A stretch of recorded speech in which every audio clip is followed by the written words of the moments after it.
कौन है ये नवाब सिंह यादव? कौन है ये मोहित खान? इन जैसे लोगों को समाज में जिस तरीके से पॉलिटिकल एक दर्जा मिला हुआ था, जिसका दुरुपयोग करते हुए ये लोग एक रसूखदार इंसान के रूप में समाज में उभर के सामने आए। लेकिन जो उनका चेहरा आज आप लोग देख रहे हैं, इससे ये कह सकते हैं समाज पूरी तरीके से शर्मसार हो रहा है, क्योंकि इन दोनों के ऊपर आरोप यह है कि नाबालिग बच्ची से दोनों ने जो है दुष्कर्म का प्रयास किया। मोहित खान तो उसके ऊपर केस भी चल रहा है कि उसने नाबालिग बच्ची के साथ जो है दुष्कर्म किया था। लेकिन नवाब सिंह यादव को लेकर के जो प्रकरण अब सामने आया है, उसमें आप वीडियो में लगातार देख रहे होंगे। वो वीडियो जो है आपको दिखाया नहीं जा सकता, क्योंकि नवाब सिंह यादव उसमें अर्धनग्न अवस्था में है। उसके सामने एक महिला बैठी हुई है और खुद पीड़ित जो लड़की है वो पुलिस को लेकर के उसके कमरे तक जाती है। तो ये समझ सकते हैं कि समाज में इसमें किस तरीके की स्थिति बनी हुई है। जिस तरीके से नवाब सिंह यादव जैसे लोग इस समय खुलेआम समाज में घूम रहे हैं, तो उस समाज का आखिर होगा क्या। लेकिन इस पूरे प्रकरण को लेकर के बहुत ही चौंकाने वाली बातें आज सामने आई है।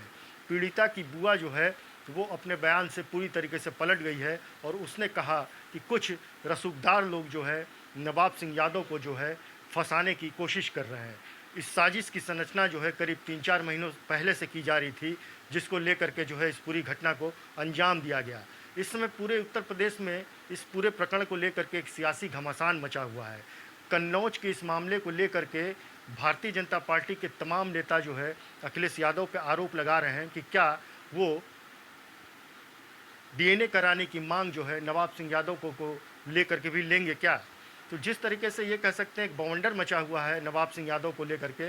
नवाब सिंह यादव जिस समय पुलिस कस्टडी में बाहर आते हैं तो मीडिया को बयान देते हैं कि कुछ रईस लोग जो हैं उनको जो है इस पूरे प्रकरण में फंसाना चाहते हैं और वो बेकसूर है। लेकिन लड़की के द्वारा जिस तरीके से बयान दिया गया, ये कहा गया कि नौकरी के नाम पे नवाब सिंह यादव जो है उसको अपने महाविद्यालय में बुलाता है और घंटों बैठा करके लगता है। रात के करीब 2 बजे वो उस लड़की को अपने कमरे में बुलाता है और दुष्कर्म का प्रयास करता है, उसके कपड़े तक उतरवा देता है। उसके बाद जो है नवाब सिंह यादव के चंगुल से बच करके वो लड़की किसी तरीके से बाहर आती है और आने के बाद वो 112 नंबर पर डायल करके पुलिस को इस बात की पूरी जानकारी देती है। जब इस घटना की जानकारी जो है कन्नौज एसपी अमित कुमार आनंद को होती है, तो वो खुद ही वहाँ स्पॉट पे पहुँचते हैं और आरोपी जो है नवाब सिंह यादव की गिरफ्तारी होती है। तो इस समय नवाब सिंह यादव पे जो आरोप लग रहा है कि वो सपा का एक नेता है और मिनी सीएम के रूप में जो है उसको दर्जा दिया जाता रहा है। यहाँ तक कि ये कहा जा रहा है कि सांसद डिम्पल यादव का जो है सांसद प्रतिनिधि भी रहा है। लेकिन इस बात में कितनी सच्चाई है, इसको लेकर के जो है कल समाजवादी पार्टी की ओर से जो है एक प्रेस नोट जारी होता है, जिसमें ये कहा जाता है कि पार्टी के विरोध में उसकी जो गतिविधियां रही हैं उसको लेकर के नवाब सिंह यादव को जो है 5 साल पहले ही जो है पार्टी से निष्कासित कर दिया गया था, निकाल दिया गया था। वो किसी भी तरीके से समाजवादी पार्टी से उसका कोई सरोकार नहीं है। लेकिन राजनीतिक एक षड्यंत्र के तहत जो है उसको कुछ लोग जो हैं वो समाजवादी पार्टी के साथ जोड़ रहे हैं। नवाब सिंह का कोई भी लेना देना जो है समाजवादी पार्टी से इन दिनों नहीं है। वहीं सोशल मीडिया पे तमाम तस्वीरें वायरल हो रही हैं जिसमें राहुल गांधी और अखिलेश यादव के साथ जो है नवाब सिंह दिख रहे हैं। कुछ वीडियो नवाब सिंह के वायरल हो रहे हैं जिसमें वो ये कह रहा है कि उसने किसी ज्योतिष को दिखलाया था, उसमें ये निकल कर के आया कि कोई सत्ता का सुख तो उसके पास नहीं है, लेकिन वो किंग मेकर की भूमिका में, यानी अपने आप को वो किंग मेकर कह रहा है कि पॉलिटिक्स की जो दुनिया है उसमें वो किंग मेकर की भूमिका अदा करता है। तो ये समझ सकते हैं कि जिस तरीके से ये प्रकरण चल रहा है नवाब सिंह यादव का इस समय, हालांकि नवाब सिंह यादव को पुलिस ने गिरफ्तार किया है और इस समय 14 दिन की न्यायिक रिमांड पे लेकर के उसको जेल में भेज दिया है। लेकिन आने वाले समय में इसकी जब जांच होगी तो प्रकरण का और पता लगेगा कि आखिर हुआ क्या है इसमें। हालांकि जब पीड़िता को मेडिकल के लिए हॉस्पिटल ले जाया गया, वहाँ पे उनके परिजनों से जब कुछ मीडिया कर्मियों ने बात करने की कोशिश की तो उन्होंने बातचीत करने से इनकार कर दिया। तो ये कह सकते हैं कि जो नवाब सिंह के ऊपर जो इस समय आरोप लगा है उसमें अब दोनों तरफ से पक्ष और विपक्ष ने जो हमला किया हुआ है, जब से बुआ की इसमें एंट्री हुई है कि उसने जब ये कहा कि नवाब सिंह को जब फंसाया गया है पूरे प्रकरण में, तो अब ये कह सकते हैं कि समाजवादी पार्टी के लिए कुछ राहत की सांसें हैं कि अगर वाकई में नवाब सिंह को फंसाया गया है तो कौन है आखिर वो जिसने।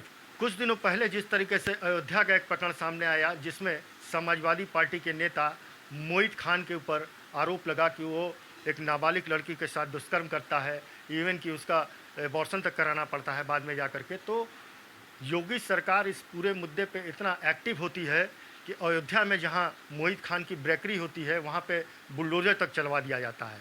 तो वहीं चर्चाएं अब ये हो रही कि क्या नवाब सिंह यादव जो इस दुष्कर्म के प्रयास में जो है उसके ऊपर जो केस दर्ज किया गया है, तो क्या नवाब सिंह के घर पे भी क्या बुलडोजर चलेगा?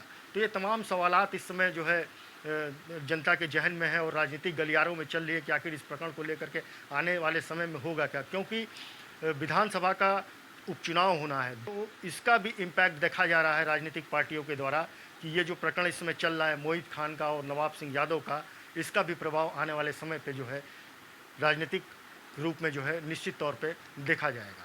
नमस्कार साथियों। पुलिस और यहाँ के पूंजीपति मिलके ये षड्यंत्र कर रहे हैं।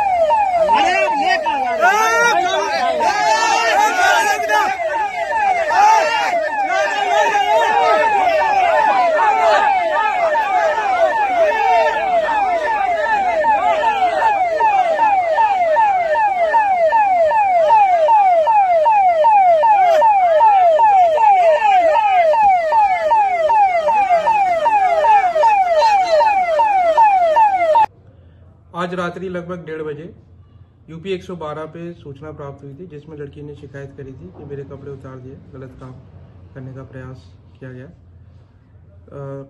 सूचना का तत्काल संज्ञान लेते हुए थाना पुलिस और पीआरबी मौके पे पहुंची थी, जहां पे लड़की को बरामद किया गया और आपत्तिजनक हालत में अभियुक्त नवाब सिंह को भी हिरासत में लिया गया।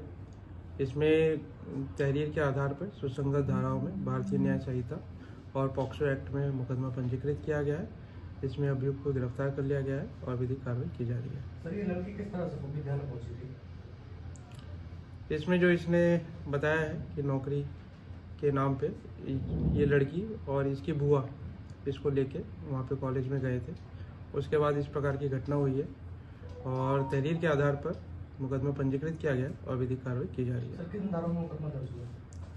इसमें सुसंगत धाराओं में जो भारतीय न्याय संहिता और पॉक्सो एक्ट के अंतर्गत मुकदमा पंजीकृत किया गया। उम्र क्या रही होगी पीड़िता की? पीड़िता नाबालिग है और उम्र अपनी लगभग 15 वर्ष बताई है।